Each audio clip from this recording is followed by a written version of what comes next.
যারা ভাবছেন বাণিজ্যিকভাবে পাঙ্গাস মাছ চাষ করবেন তারা সাহস করে শুরু করতে পারেন, তবে অবশ্যই সঠিক নিয়ম জানতে হবে।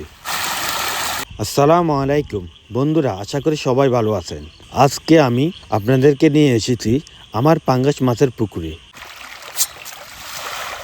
মাছ চাষ যারা করেন বা ভালোবাসেন তাদের জন্য সবচাইতে আনন্দময় মুহূর্ত হলো মাছের খাওয়া দেওয়ার সময়টা। আমি আজকে যে পুকুরটা দেখাবো, এখানে হাজার হাজার পাঙ্গাস মাছ আছে। আজকে আমি আপনাদেরকে দেখাবো এই মাছগুলো যখন খাবার খায় তখন পুকুরের দৃশ্যটা কতটা বদলে যায়। চলুন দেখা যাক।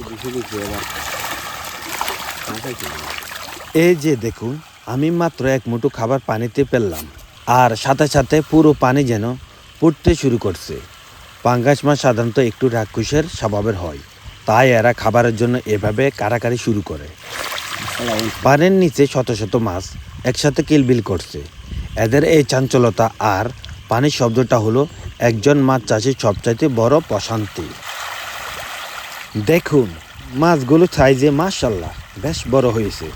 পাঙ্গাস মাছ খুব দ্রুত বড় হয় যদি ঠিক মতো যত্ন নেওয়া হয় এবং সঠিক মানের ফিড বা খাবার দেওয়া হয়। আমি প্রতিদিন নিয়ম করে সকাল বিকেল 2 বেলা খাবার দিই। খাবার দেওয়ার সময় লক্ষ্য রাখতে হয় যেন পুকুরের সব জায়গায় সমানভাবে খাবার পৌঁছায়। অনেকে মনে করেন পাঙ্গাস মাছ চাষ করা খুব সহজ, কিন্তু পানির গুণগত মান ঠিক রাখাটা আসল চ্যালেঞ্জ। যেহেতু এরা অনেক বেশি খাবার খায় তাই পুকুরের তলায় গ্যাস হওয়ার সম্ভাবনা থাকে। সেজন্য মাঝে মাঝে পানির পরিবর্তন বা চুন লবণ দেওয়া প্রয়োজন হয়। এই যে জালে বেড়া দেখছেন, এটা দেওয়া হয়েছে যেন কোনো মাছ লাফিয়ে বাইরে চলে না যায় বা বাইরের কোনো ক্ষতিকর পানি ভেতরে ঢুকতে না পারে।